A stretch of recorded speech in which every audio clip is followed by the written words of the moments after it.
she know you me when I what am I what like figure out you know you want to back figure it out but they want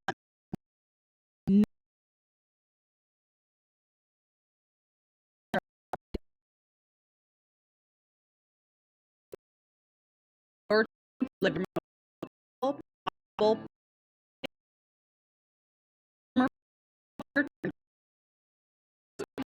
really believe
far ahead.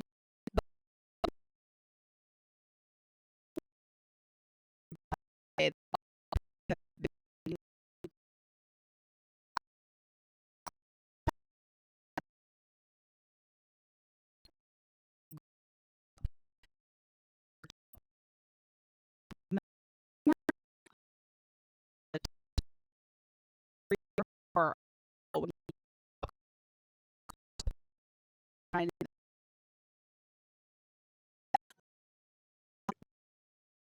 have oh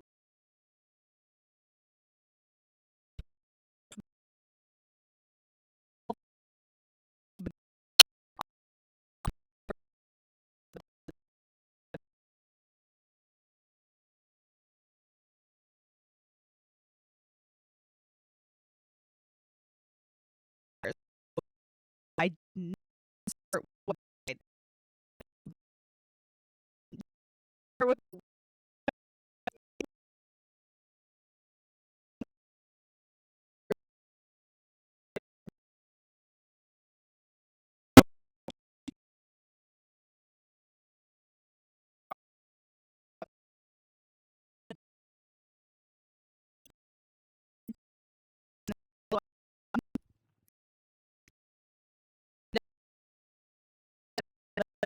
about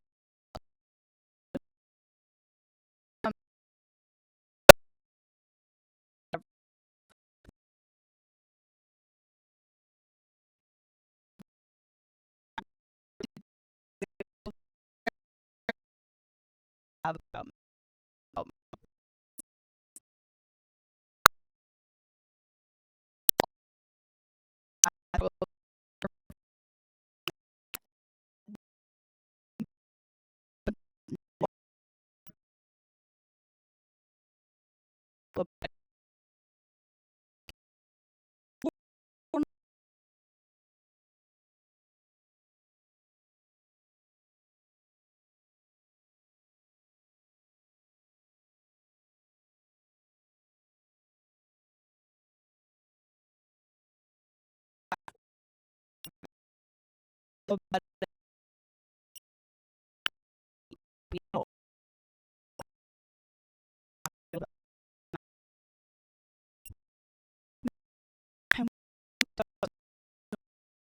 board on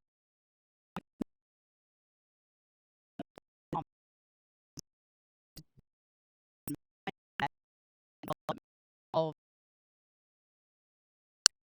and all for forever and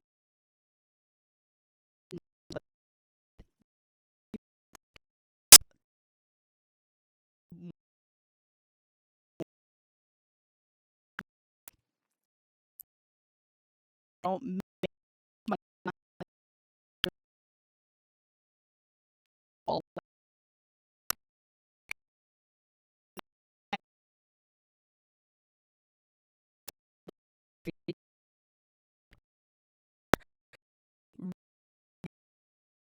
bad,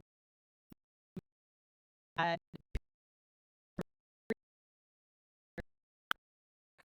friends of mine story and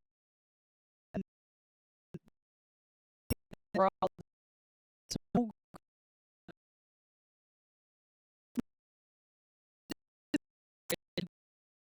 grateful by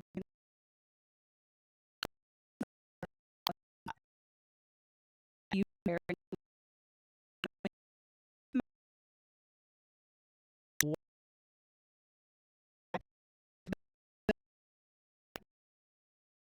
all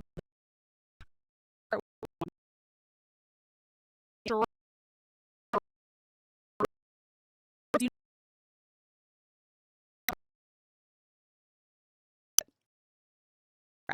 hours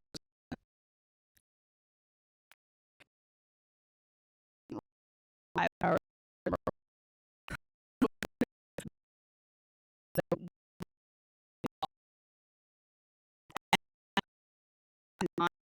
in our life and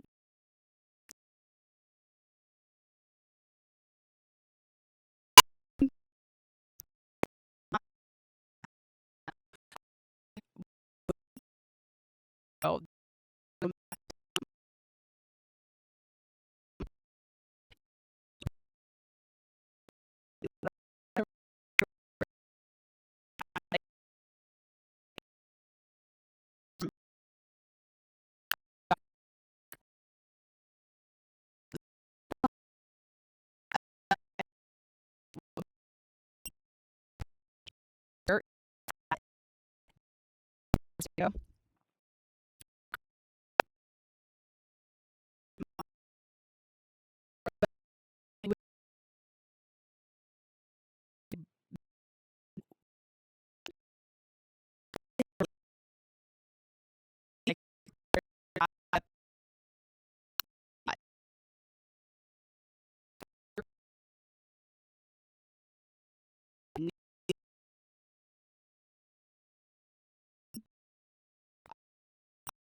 didn't. Like now I live in small town Arkansas. Well, small town, like close to 100,000. We're getting to 100,000. When I moved here, it was under 50,000. But small town Arkansas, where if you don't go to church, it's like, what do you mean? Like that is literally one of the first questions that you get asked here is like, oh, where do you go to church?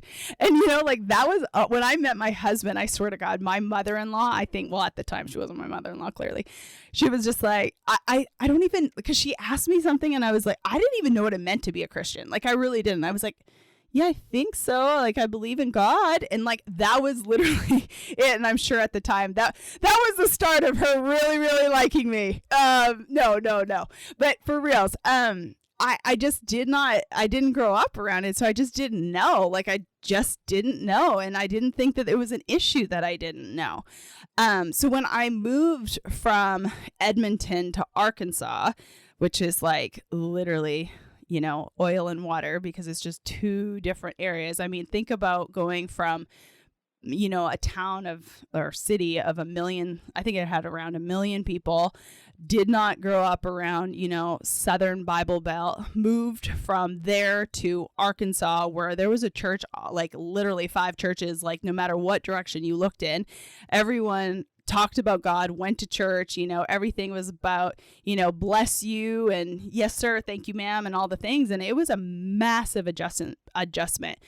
I will now tell you, I think Arkansas is the greatest place on the planet, but I think it was at least the first semester. So, and by the way, like I didn't even know what a freshman, junior, senior was when I moved here, because like we didn't call it that. We just went to university. Like there was no like freshman, junior, senior, all the things. And there was no like fraternities and sororities, like none of this. Like I still don't even really know what prom is, you guys, because and I've lived here for 20 years. Obviously I know what it is now, but like I didn't know when I moved here. So it was just a very, very, very big adjustment moving from here to there. But so I never really grew up with faith. I never really grew up in the church. I never grew up with any of that.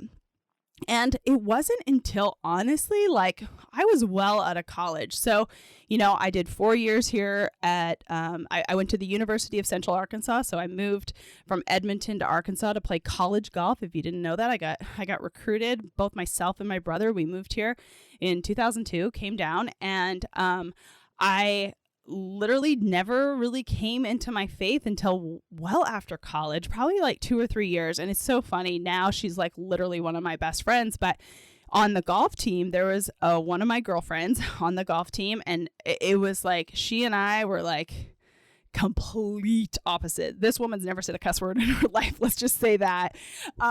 She was a virgin in college. She was a typical Southern girl, but I always used to think she was fake. And now if you would meet her, you'd be like, there's no way that girl is real. But let me tell you, hand on the Bible, she is the most authentic, real woman you'll ever meet. And I remember she gave me a Bible, I think like my second or third year out of college. Like we remained friends, and obviously she came to grow on me, and I'm sure I came to grow on her, but man, I'm sure she was just like eyes wide with me, because I was just the exact opposite of her. And now seriously, 20 years later, we're still such good friends. She's like one of my greatest friends. She's one of the most authentic humans I know. But she was probably an instrumental part in my faith. But I've said on this podcast a million times before that one of the most instrumental people who has been a guest on this podcast for me coming into my faith, which I'm going to talk about that a little bit more here in a second, is Justin Pointer. So he has been on the show early on. You can go check him out, Justin Pointer. He's one of the world's best golf instructors, but really I think he's literally one of the best golf instructors in the world, but I think he's so heavily into the mindset, and he transformed my life, and he was literally one of the people who saved my life, to be honest with you. And he knows how much I love him and how much he was instrumental to me. But he was really the person who opened my eyes to what a relationship with God would look like. And still to this day, you guys, like, I know that there's a lot of people who are not going to like what I have to say. I don't go in the doors of church all that often. I wouldn't say I am a religious person. I think I have a relationship with God. And I think that, a lot of people very much disagree with me being able to say that. And, I look at myself as, not as like this person, but my relationship is kind of the way that like I came to my faith, which was, more of like a Joel Osteen or a Joyce Meyer or a Rick Warren, someone who is, I remember Oprah dubbed Joel Osteen like the feel-good preacher, and there's a lot of people that do not like him still to this day, and he's one of the most influential people on the planet. And still to this day, I will tell you, I have some clients who grew up just like me, did not come from faith, didn't know the whole God thing, and yet I believe in one of the things that I'm like really truly, and I say this like in a very non like look at me way, but a lot of my clients now listen to like Joel Osteen sermons, or maybe a Joyce Meyer, or are open to what a relationship with God would look like. Not being religious, but like, what does a relationship with God look like? And, you can call that spirituality. You can call that, religion if you want, but to me it's a relationship with God. And so I really needed that relationship in my life. You know, you guys know that like my whole journey changed at about 26, 27, 28. And that's really when I went from rock bottom to like, that was the beginning stages of rock bottom to where I am now. And I was doing life alone. I was doing life like grit your teeth, power through. I can do everything. And in that stage of my life, I couldn't. I was like, all right, whatever's up there, if you're God, I need help because I cannot do this. And you guys, this is very graphic, but I remember like literally like looking over the toilet. I had a severe eating disorder, and I remember just like screaming and just being like, I need help. I can't do this. And that's like, life was at this really icky moment, to be honest with you. And I was just like, I can't do this by myself. And that's really when I had to lean into something that was greater than myself. And it didn't happen overnight. It's not like I started, banging down the doors of church and opening my Bible every single day. That wasn't it. It was just being open to the fact that there was something that was so great and so much bigger than me, and that was 100% love, like something that you can't even possibly imagine. And for all you parents out there, I don't even have kids, so I don't even know what that would feel like, but it's even bigger and greater than that, right? And it's just like, this person loves me so much, and no matter what, I know that like it's gonna work out because there is a greater plan than me, and there is a greater plan than what I can even possibly imagine. And so it was a combination of, the Joel Osteen, the Joyce Meyer, my girlfriend in college, my mentor, Justin, my husband, my husband, and this is kind of like one of the things that I'll say about faith. One of the reasons why I think I have such a great relationship with God, and why I rely heavily on my faith, and why coming to the Southern United States, I have seen, and this is the reason why I think a lot of people don't like it, is because of the wounding that the church has hurt so many people. And I know that there's a few people that are going to be triggered by when I said that, but there is going to be a lot of people who are nodding their heads listening to this. Because over the years of doing the work that I do, coaching people, mindset and strategy, there has been some stories that I have heard over the years in my coaching and in my retreats that literally blow your socks off. And I'm sure that there are so many people listening to this podcast that could give me an account of the horrific things that quote unquote religion and the church have done to hurt people. And I can totally tell why so many people literally could not even fathom thinking about having a relationship with God. And yet I want you to know that like that, in my personal opinion, is 100% not even fucking close to what the true love of God is. Like, not even in the vicinity. That is evil, and that is control, and that is just awfulness. Like the stories that I have heard about being born and your whole entire life you are unworthy, and your job is to prove that you're worthy, and to just the stories go on and on and on, and people have been so hurt by religion and the church. And so I just want you to know that like, if you are one of those people, I totally understand. But I also want you to know that like what I talk about when it comes to faith is nothing like that.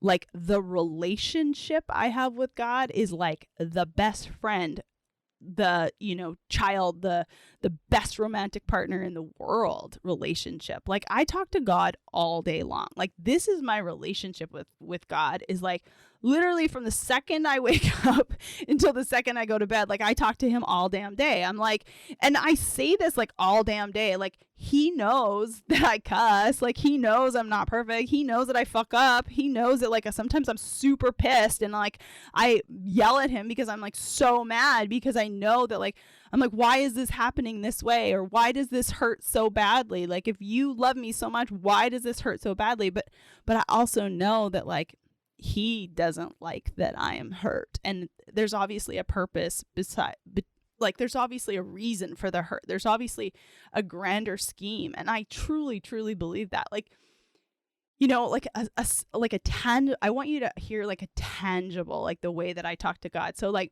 you know how, like, if you almost fall or slip, I every single time I go, oh, thank you, God, for protecting me.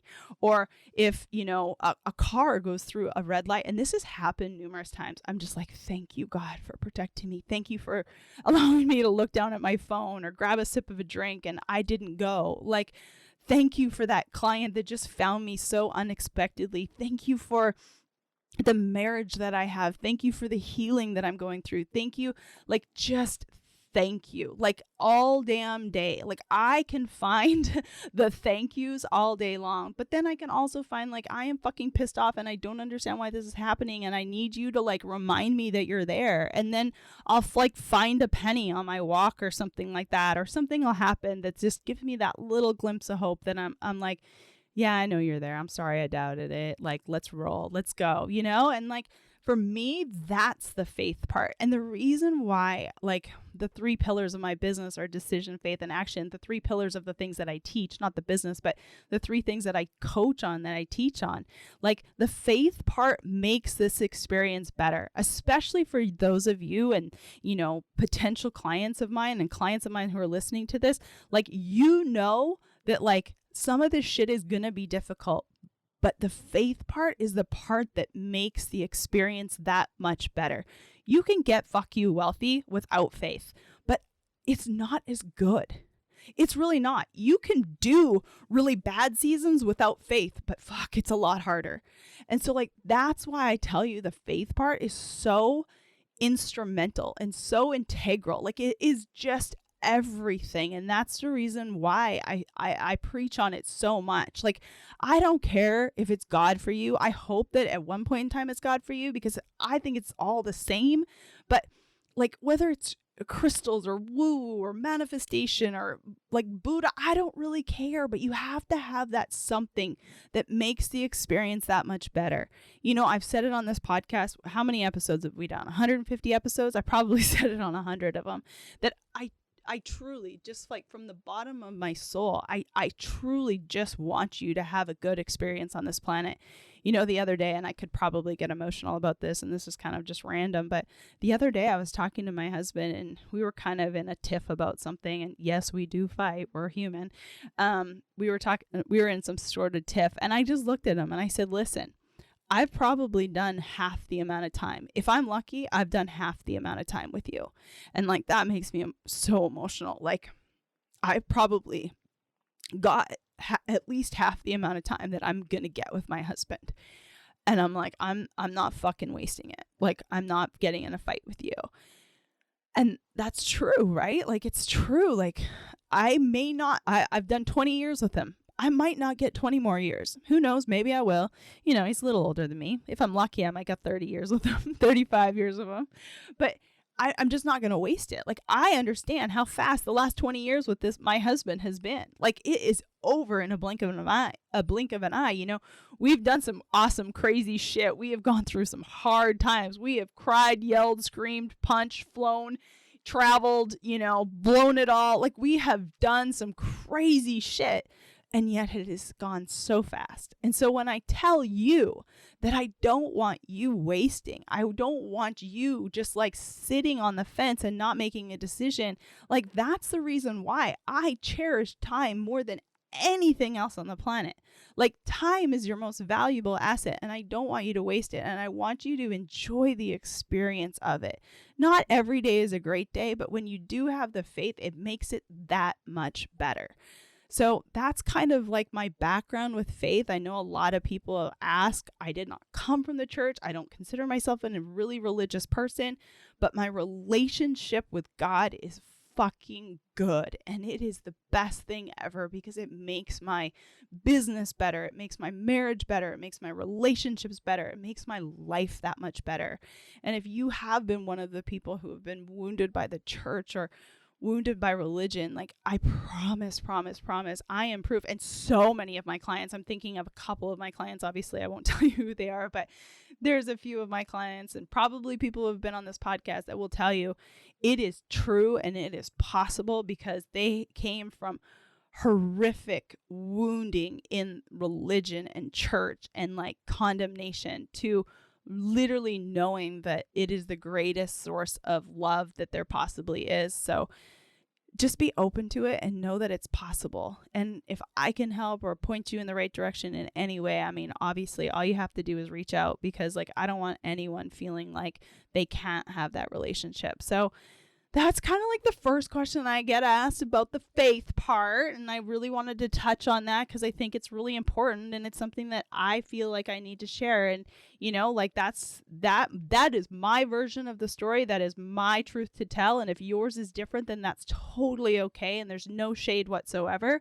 But that's just my part. And that's the part, you know, this is my podcast. And so I can tell you my part. And if you want to take it, great. If you don't, leave. You know, I always say that take what you want and leave what you don't. Hey y'all, it's Christina. If you've listened to this podcast a while, you've probably heard me talk about my clients. And the reason for that is I'm obsessed with them and they're obsessed with their results. Having been a one-on-one coach for over 5.5 years and being voted the top confidence coach in 2020, I can firmly tell you there is not a faster way to success than having someone hold you consistent, confident, and give you the clarity you need to achieve your personal and professional goals. In 2023, I am doing something that no one else in the coaching industry does, and that's allowing you to have me as your one-on-one coach for less than $300 a month. So if you've ever thought about one-on-one coaching and didn't think it was possible for you, I would encourage you to text me the word coach to 501-222-3362, and I can tell you what it would look like to have you and I together in a one-on-one coaching capacity for the next year to make sure you are deciding it is your turn to hit the goals that you have decided for in 2023. Again, text me the word coach to 501-222-3362. You can send me a message on Instagram at @bchristina or check the show notes for more details. I look forward to hearing from you. You know, one of the tools that I think, this is actually the next thing I can talk about is, you know, a lot of times people ask me, what degree do you have or what certification do you have to be a coach? And the truth of the matter is, guys, I don't have a single certification. And I think probably in the last 5.5 years, almost 6 years of doing this, I think 2 people have asked me. And the only reason they probably asked me is because they wanted to know what they had to do in order to have this business that I have. And the truth is, I don't have any certifications. There's no plaque on the wall. I do have a business degree, but it obviously it's helpful in the fact that like I went to school and I checked the boxes of school. I was actually very good in school. Probably because I went to school late. So I don't know if some of you know that, but I actually graduated high school and then I took 3 years off between high school and college. I went traveling. I went backpacking. I learned to play golf. You know, for those who didn't know, you'd assume since I was a professional golfer and I was, you know, played in college for 4 years on a scholarship and I was an All-American and won 5 times and did all the things, you would think I've been playing golf since I was like 5 years old. Well, that would be incorrect. I started playing golf when I was 18 and I got really good really fast.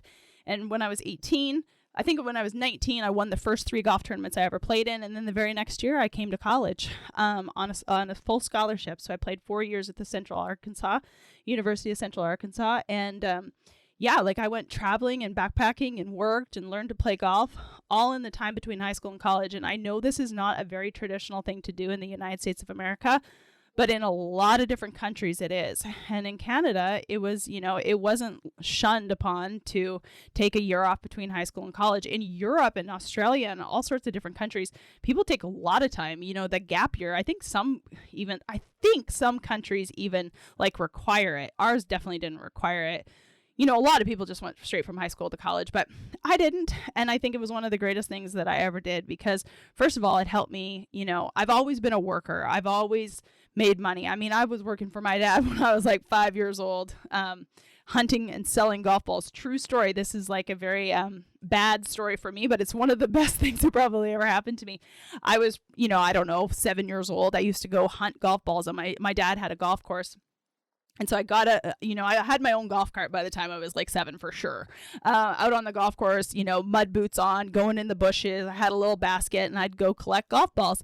And then I'd sell them back to my dad. I think he paid me $0.25 and then he sold them for 50 cents or I sold them to him for 50 cents. He sold them for $1 or some shit like that. But whatever, back in the day, back in the early 90s.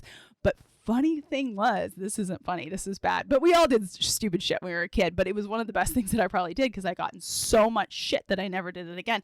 So I used to sell them to my dad, and then I used to steal them back from my dad and resell them to my dad, and he caught me. Woo! My dad grew up in a not so great home, and so my dad did not punish us because he just didn't want to like continue on the stuff that he went through. And so for my dad to punish us or my dad to give us a spanking, for my mom it was super easy, but for my dad he did not like to do it.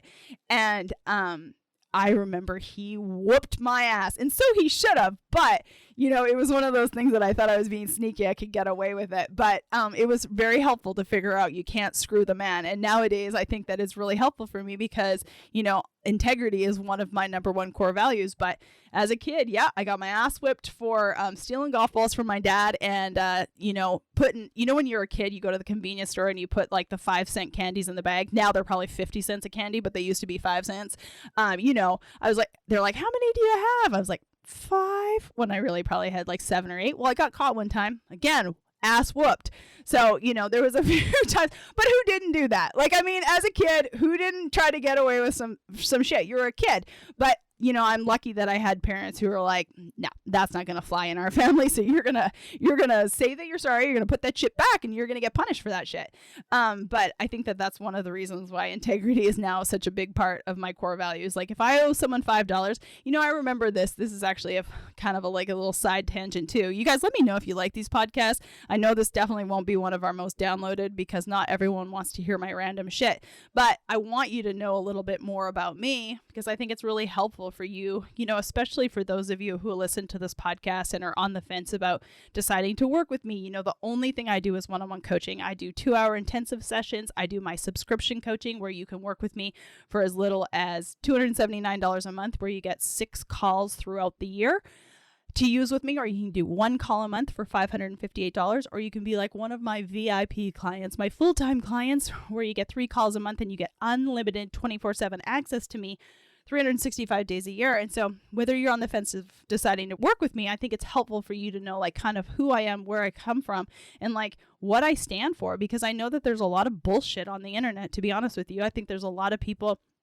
who say they've done certain things that, perhaps they haven't, or they're very much exaggerated. And, as a coach, and especially someone who helps people grow and scale their businesses, I think it's really important for you to realize that, like, before I started my online business, I actually had a business that was creating more than 6 figures of income. And so I think that's really helpful, is that I have been able to make money in many different facets, and I knew how to run that business and market that business way before I started an online business helping people do the exact same thing. So I think that's, helpful for you to know. I wish I knew where I was going with that tangent. You guys know, if you've listened to this podcast a while, you know that I'm kind of all over the fucking place, but I'll probably figure out what I was coming back to. I think it was something about candy, integrity, all the fucking things, but whatever. All of that to be said, going back to what I was saying was, I came to college. I don't even know where I was. Oh gosh, you guys, I'm so bad at this. I should really create a list. My husband is an Enneagram 1 who has a list for fucking everything. And then there's me. It's like, let's fucking wing this. But some of you love that and some of you don't. But it's proof that you can actually create a really successful business and be able to, like, wing your podcast. You can have a multi-6-figure business and not know what you're saying on a podcast. But coming back to like my integrity and like working for my dad. So I've always been kind of a hustler. I've always learned how to make money even as a kid. So I was working for my dad for many years, and then got my first real official job at 15, where I was working at another golf course for another golf professional. And I will say, like I've talked about it on this podcast many a times, that one of the best things that I ever did was, and I never knew it, like this is where kind of like the God steps in, right? Like all of these things were working in my favor, and I had no idea how they were working in my favor. It's so easy to look back and see how the dots connect. But, I grew up in a middle-class family. My parents did okay. But I was always working at private country clubs where there's a lot of successful people and a lot of money. And I started working at those clubs when I was like 15. I worked at 3 different ones in Edmonton, Alberta, and 3 of the best ones, in my opinion. There's probably one more that was a little bit more high profile, but really worked at 3 of the ones that were most high profile. So I was always around money. I was always around people who had success, and I was looking at them and learning from them and listening to them. And, I've always been able to communicate with people. Like I'm not intimidated to talk to anyone. And I think that we as humans are all the same, but I've always been very confident in the fact that I could hold a conversation with anyone. And I do believe that I love to learn from someone. I love to be a sponge. And learning and listening to very successful people, I realized that like there was common themes and common traits, but like I knew I could be that. So even if I didn't have confidence in myself in the beginning, like my looks were definitely a big thing. Like I put a lot of pressure on the way I looked and how much money I made and how I played golf, definitely in the beginning stages of my life, because that's where I was getting attention. As a kid, I never really got a ton of attention. I was very middle of the road. I was middle good looking. I was middle talented. I was middle smart. I was the oldest. I was very responsible. I always did what I was supposed to do. I was very much a goody two shoes kind of growing up. Like I never did anything wrong, like besides stealing a couple 5-cent candies and, trying to skim a couple bucks from my dad. I was like I don't think I had the drinking age in the alcohol age in Canada is 18. And I think I would probably waited until I was like 17 when other kids were drinking at like 14, 15. I never missed a curfew. I never did anything wrong. I was just always that goody two shoes type of person, but I was always middle of the road. And I really, when I went backpacking, traveling, when I was taking that time off between high school and college, I went traveling by myself for 3 months to New Zealand, Fiji, and then I stopped up at Malaysia on the way home. And when I came home from that trip, I think that that's kind of when things started to change. I think I came into myself. I don't know how the fuck I got, kind of in those 3 months that things changed, but I think I, got my hair done and maybe had lost a couple pounds or just came home and like looked different. And I started getting a little bit of attention for how I looked. And then around that exact same time is when I took up golf. And so I started getting a lot of attention for the fact that like I was good at golf right off the bat. And that's really where like this whole external validation thing really took off, because until that time, I really didn't get any, attention. Like I was very good, middle of the road, no big deal. I had a middle brother who was like, basically like if he touched it, it was going to gold. He never did anything wrong in his life. Well, we all thought, like he was just like the golden child, if he wanted it, it was going to be figured out. And I think, I never really had that, and I never really had that attention. And, I was very jealous of that, because I always thought I did everything right and I never got like what he got in life. And so for me, it was just kind of like when I got that attention, when I first, quote unquote, came into my looks and got good at golf, that's really when I was like, holy fuck, I love this attention. How do I get more of this? And I associated it with making money, playing good golf, and being skinny. And that's really when I became obsessed with those 3 things. And looking back now, I can see how, there was all sorts of mindset shit in there. There's also all sorts of stories, patterns, and habits. My parents are amazing, great people, but there's just a lot of things. I mean, parents are not perfect. Parents are wounded humans too. And, we, especially just we in general, and humans in general, unless we take responsibility for our lives, and this is something that I talk a lot about to my clients, unless we take personal responsibility for our lives, we're going to be stuck in the same exact situation.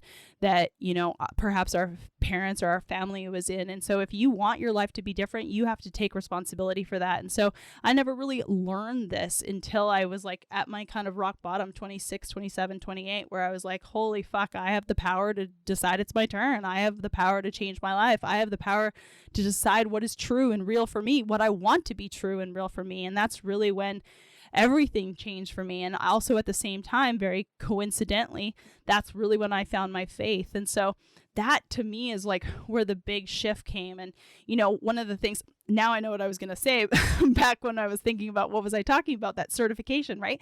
So what have I done in order to get to where I am now, to where I can help people? Number one, I do believe that God has given me this gift. I think what I do, not very many people can do as well as I do it. I have at one point in time, I think I have had like 40 clients, one-on-one clients. So I hold a lot of things for a lot of people, and some is good, some is bad, some is heavy, some is, some is hard. And I just feel like God has given me this gift, that sometimes gift is a curse. But, what are the things that I've done to get to this point? Number one, I've invested the last 15 years of my life becoming the person that I am, to be able to hold what I hold, and to be able to get to the place that I am really, where I can help people witness what they have going on in their lives and how to reprogram that, or what's kind of holding them back from achieving what they want to achieve in their lives, and be able to give them clarity. But I've read thousands of books. I've taken hundreds of courses. I've watched thousands of YouTube videos. I have literally invested hundreds of thousands of dollars in courses and coaches and seminars and events. And one of the other things that I did is I attended Al-Anon for a while, because someone in my family is an addict, and that was a tool that I have used many a times. And so that was kind of going back to what I said, like, take what you want and leave what you don't, with this podcast always, or with my coaching. And I've even told my clients that, I'm not God. Like, what we come up with together, you don't have to do every time. Take what you want and leave what you don't. That's ultimately your decision.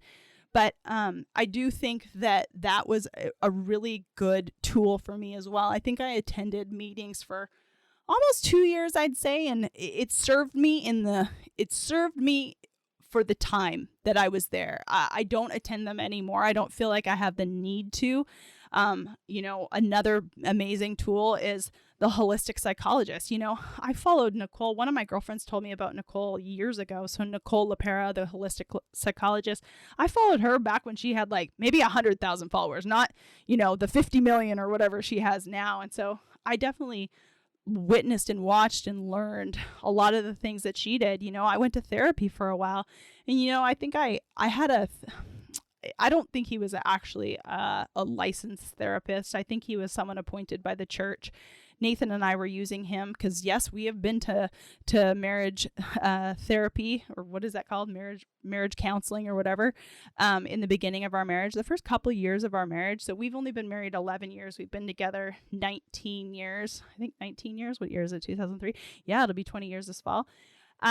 We have been together a long time, but there was times where I was a complete mess, and how that goes, right?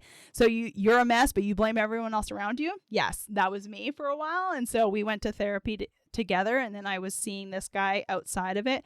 But I think that was actually a turning point for me, because he's actually this guy who I was seeing for a while as a therapist, even said to Nathan, what happened? How did she shift so much? And I think it was, part of that as well. It was the fact that, like, I just figured out that, like, this guy wasn't going to change my life. I was going to change my life. And I think, going to therapy, going to Al-Anon, reading the books, having the faith, doing the mindset work, it was like, holy fuck, I am the person who's going to change my life. What do I need to do it? And I was possessed. And from that moment on, I was never again afraid to invest in myself, because my theory on it is someone knows what I don't. So I'm not going to spend fucking, and what did I tell you? My number one quality, or my number one thing, is time. So I fucked around and hated myself for 25 years and haven't been in alignment with what I want to do. And I'm not wasting another fucking day. So how do I have someone guide me, hold me, help me, encourage me, give me the clarity, lead me, tell me to go left or help me to go left instead of going right. So I'm not wasting any time. And I think in that couple year span, it was like with the therapy and with the Al-Anon and with the mindset work and with the coaching, or at the time I wasn't using a one-on-one coach. I was using like masterminds and courses and programs and YouTubes and all the things. But that was really about the time where I was like, holy fuck, it's me. Like, it's not my parents. It's not the life. It's not anyone around me. It's not the business. It's not golf.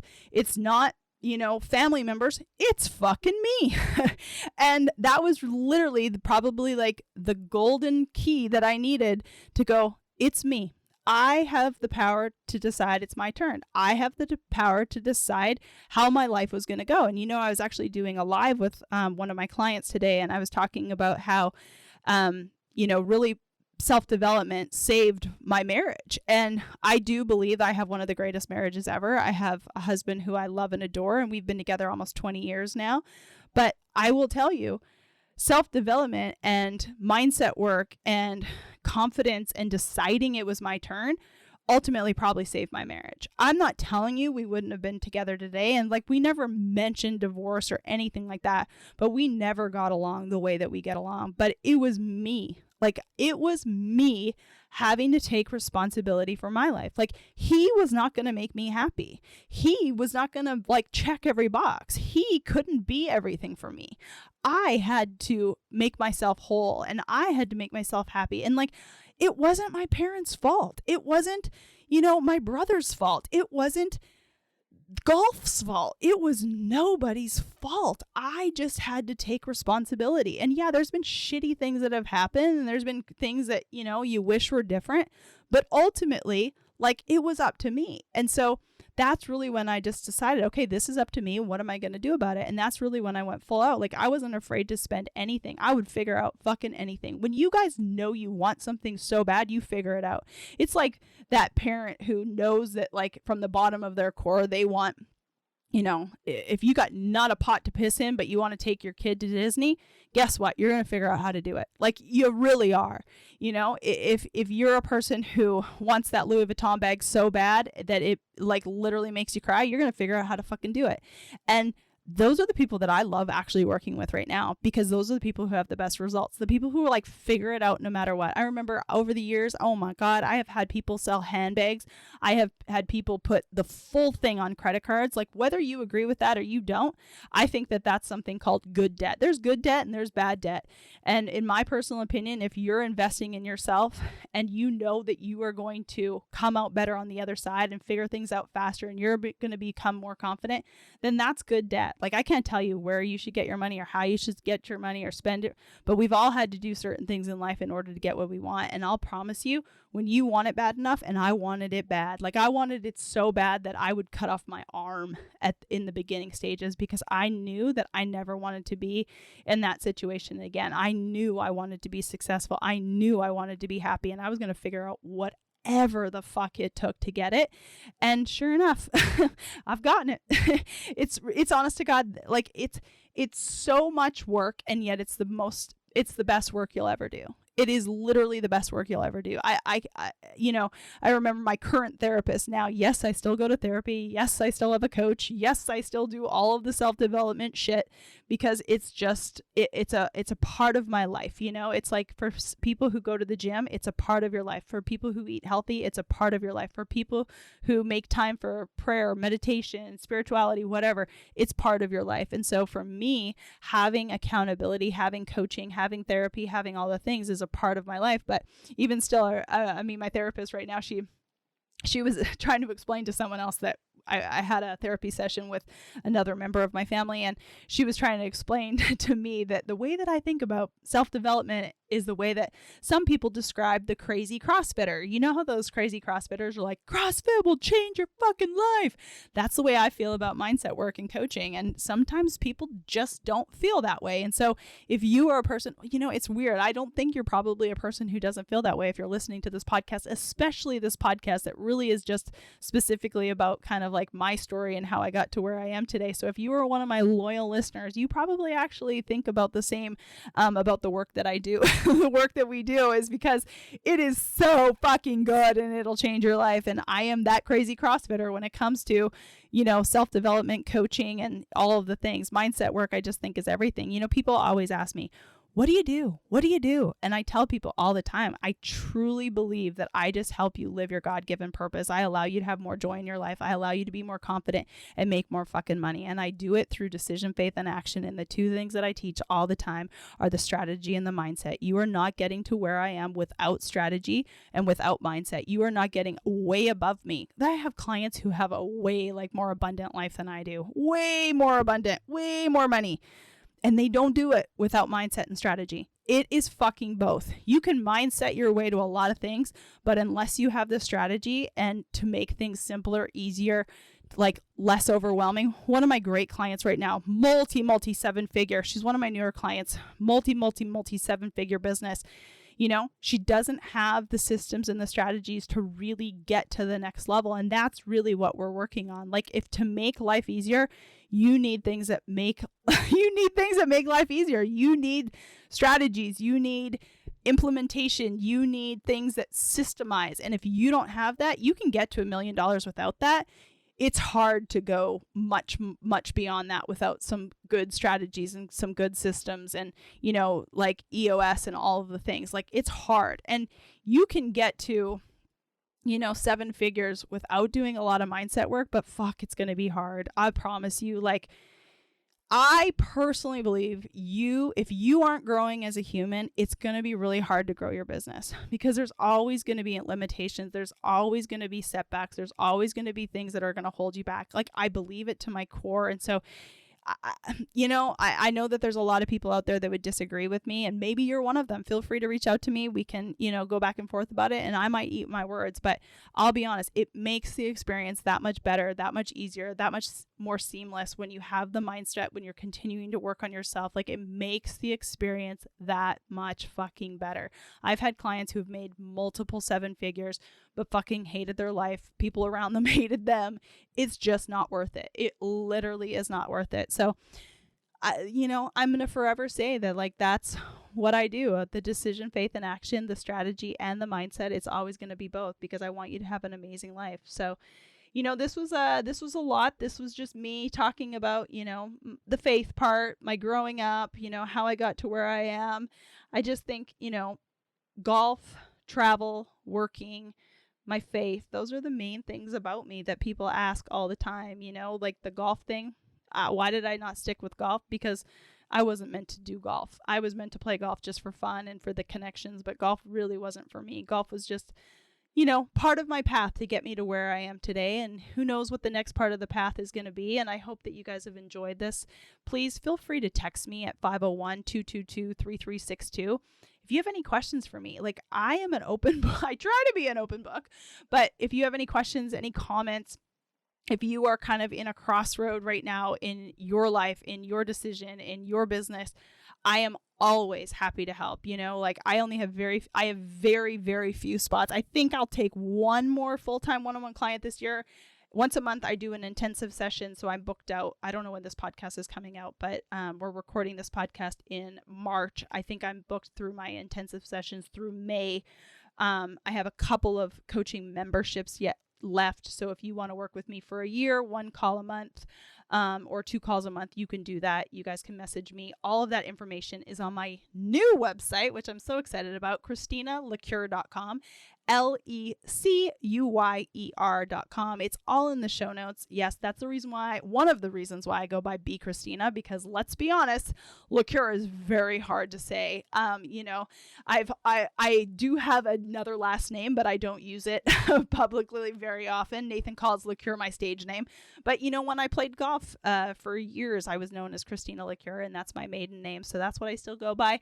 ChristinaLeCure.com. You guys can check the show notes, but follow me over on Instagram at BChristina. We are now posting on TikTok and LinkedIn And YouTube Shorts, our solo podcasts do not go on YouTube because I am standing in my closet in my sweatpants.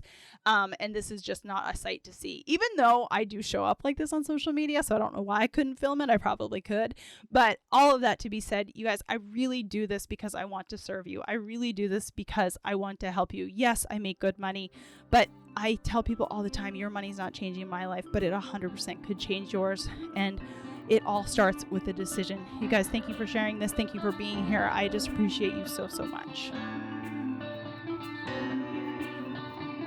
Thank you all so much for joining me on today's episode of the Decide It's Your Turn podcast. If today's episode resonated with you at all, please share it with a friend. Also, head on over to iTunes, leave us a 5-star review and a comment. What is it that you want us to talk about that'll help you realize that at any moment and any day, you too can decide it's your turn? I'm Christina LeCure. I'll see you next time.